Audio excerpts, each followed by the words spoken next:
Oh, Spazo, you're so funny. Oh, hello.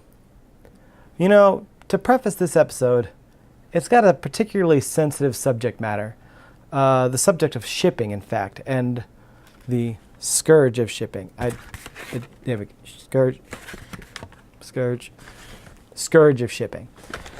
And so there's a little bit of a discussion about sexuality and things of that nature.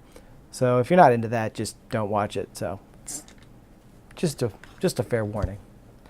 Also, another thing happened at A-Fest. I was approached by someone who had asked, when I interview people, am I just trying to make them look stupid? Which is never the case.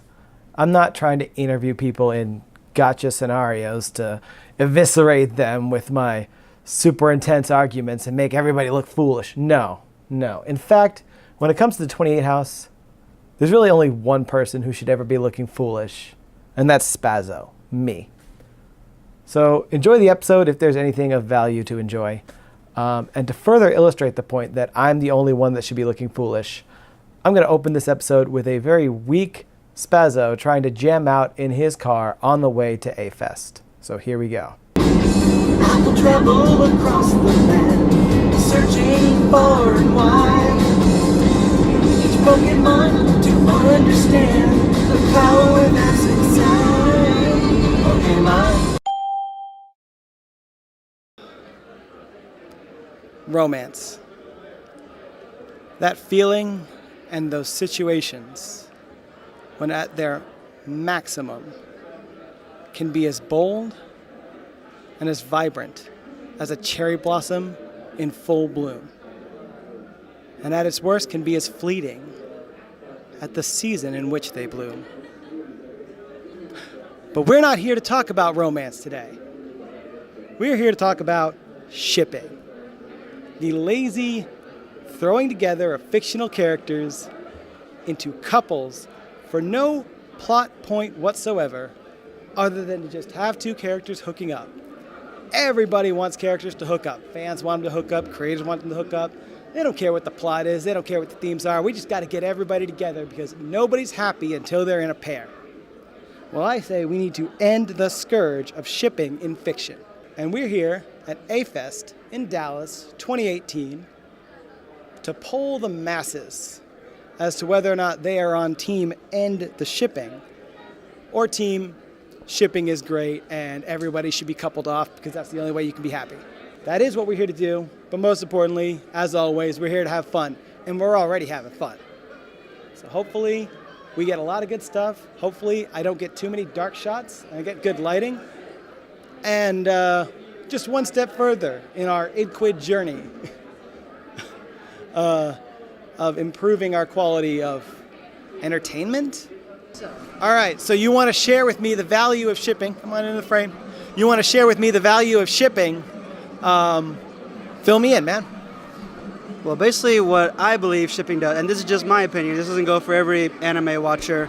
I believe shipping adds an emotional attachment to a character. Let's say you have like a boy and a girl, girl, boy, and they have some sort of tiny connection. I think it helps the audience to have hope or have a thing to look forward to. If not, it does sometimes happen. I've seen where sometimes artists or creators will follow some of the fan shipping and make it happen in the anime. I've seen it happen before. What's the worst thing you've ever done in defense of one of your ships? Probably not so much in defense of the ships, but I can be pretty randy and nasty with a lot of the people that go and get on the "you can't do this." I've gotten very big into the fiction isn't illegal sort of hashtag. So it's I don't know, there's a lot of people that go and can cause and bring up some negativity or even just some you can't do this or you shouldn't do that. I'm free speech, fiction isn't illegal. Well, what happens if you like a character and another character together? Isn't that shipping no matter what? That is shipping, absolutely. If I'm hey, these characters need to get together, and if they don't, I'm going to stop watching the show. Well, what's the show about? Is the show called X and Y Get Together, or is the show called X Saves the World? Am I here to watch X Save the World, or I'm here to watch X and Y Get Together? Well, that's where it's on the people's fault. If they want to watch the show for what it is, watch it. It's a great show. But if they like it just for the shipping, let them have their fun. If they want to quit and be a little complains about it and whine about it, let them whine. It's a human right, but you know what? Just don't force your own shipping on other people. Have you ever stopped watching, reading, or taking part in any fiction because a couple you wanted didn't get together or a couple you didn't want did? No, most of my shippings are weird, but not to the point where I'm not going to stop watching the show. It's a great show. It's the reason I got into it in the first place. Usually I'll watch the show first for that show, and it's like, oh, I like these two people together. That's awesome. Oh, they don't get together? I'll have my own fan shipping, but I'm not going to like push people on it. For an example, my favorite shipping is Alicia Shomaru and Kagome. They don't ever get together. There's no interaction really with the characters. So if there's anything that I understand about when it comes to the anime community, there's a lot of shipping going on. And basically from what I understand of shipping, from my own experience of observing it, has always been two characters getting spun into some kind of fictional relationship that doesn't happen, that's non-canon, but is something that makes people sort of want to sort of dive deeper into. Now, this relationship, of course, does not have to be, sort of like boyfriend-girlfriend type deal. It can be like a brotherly, sisterly type deal or whatever. Like, it can be anything as long as it's just non-canon and something that the creators of the ship want to make it as such. Personally, the whole shipping thing, when it comes to people, just fans of it, I don't think they should have a real governing fact at all on the basis of it. But as in the actual relationship between the characters, I believe the creator has the right to do it, to set it up. However, tacky ones like love at first sight ones kind of thing going on, that's a little drab and boring, And then you've also got the, oh well, I hurt her, or she broke my heart and all of a sudden now we're in love. Another old but worn out kind of deal. So that's why I say I'm kind of in between, because I think shipping for the creators should be allowed to a certain degree. I think that they should be free to express what they feel for the story. I mean, it's their creation, it's their baby, They're making it for the fans, but let's be honest, they're also making it kind of for themselves. That's the way I see it. So I mean, every anime, at least the good ones, let me say. The good ones. The good ones. They all have a piece of the writer in them, in some form or another. And I think if anybody wants to cause a problem with that, they're in the wrong. I took a break from being a world-class jackass to go and check out a game show panel for it. Wait a minute. World-class jackass. It rhymes. It's catchy. Sounds like a t-shirt idea to me. Anyway, I took a break to go check out one of Grego's game shows as he was doing a panel for a Pokemon game show. And as a well-reputed Pokemon master myself, I figured I could go and show them how much Pokemon knowledge I have by not qualifying to get on stage.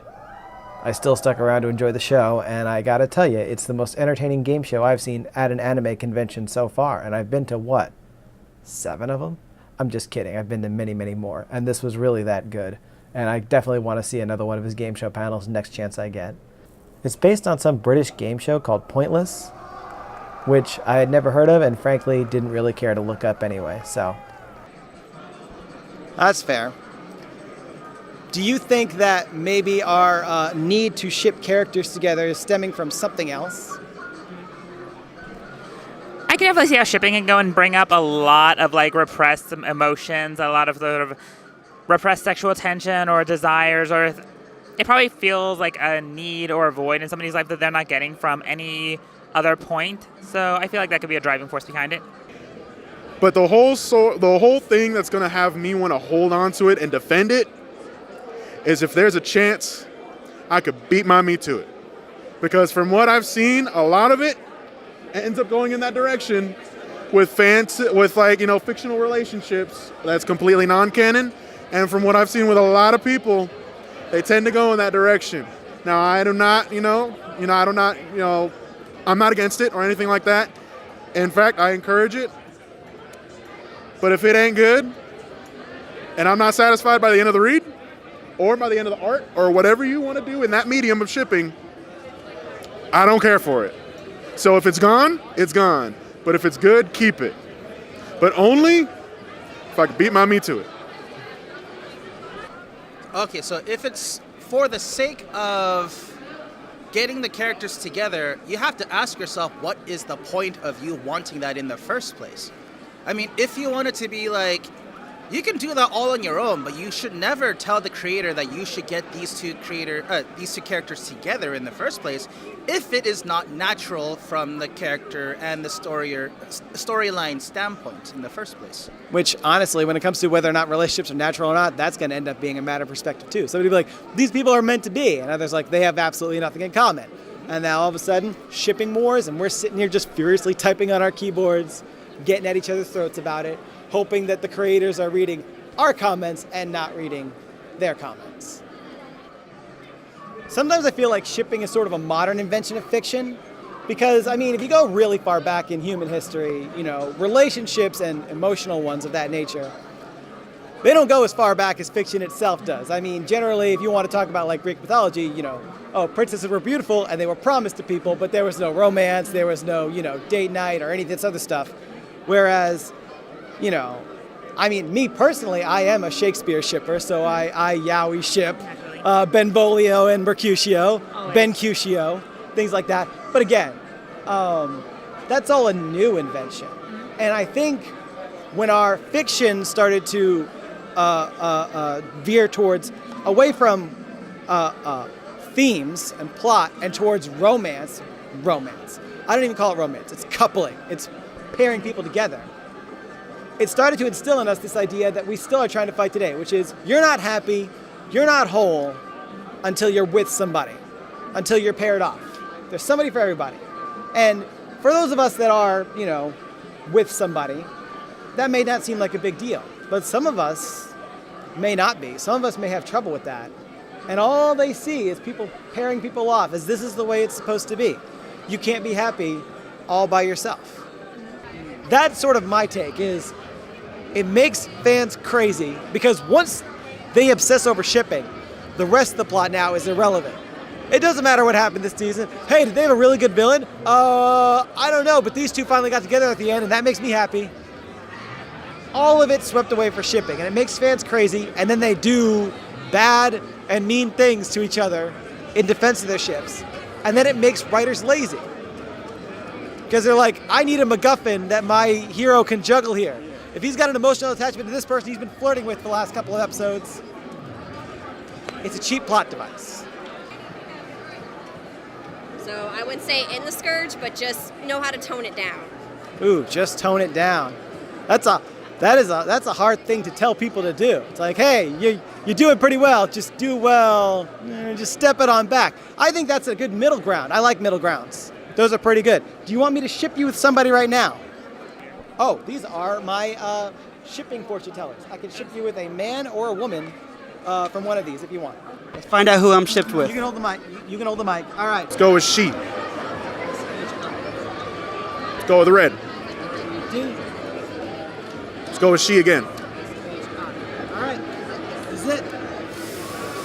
Ooh, all right. I feel like people picked red. I feel like people picked silver, but they were probably like outliers.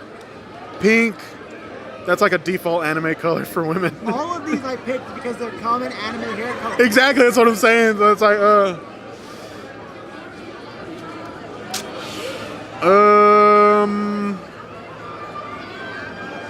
fuck it, green. You've been shipped with Rainbow Dash from My Little Pony. Oh, f my life. Rainbow Dash from My Little Pony. You're stuck with her now. Damn it. It's canon. Since I've done one of these, so. Or is it Scarlet Fairy Tale? Awesome! All right, you're shipped. It's it. You've been shipped with Zero from Voltron. Okay, I'll take it. All right, you've been shipped with Salt Bay, the internet meme. Oh my god, yes, please. Which one are you going to get? Silver.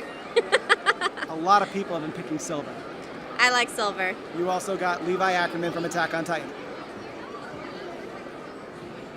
can dig it. You have been shipped with Ice King from Adventure Time. Ice World. Ice World? We learned a lot at A-Fest. For starters, some people actually don't know what the word shipping means. And rather alarmingly, a lot of people don't know what the word scourge means. People get emotional fulfillment from shipping. That much was made clear. And I truly have no right to stand in the way of that. Yet many agreed that shipping, like many aspects of fandom, can be taken too far way too easily.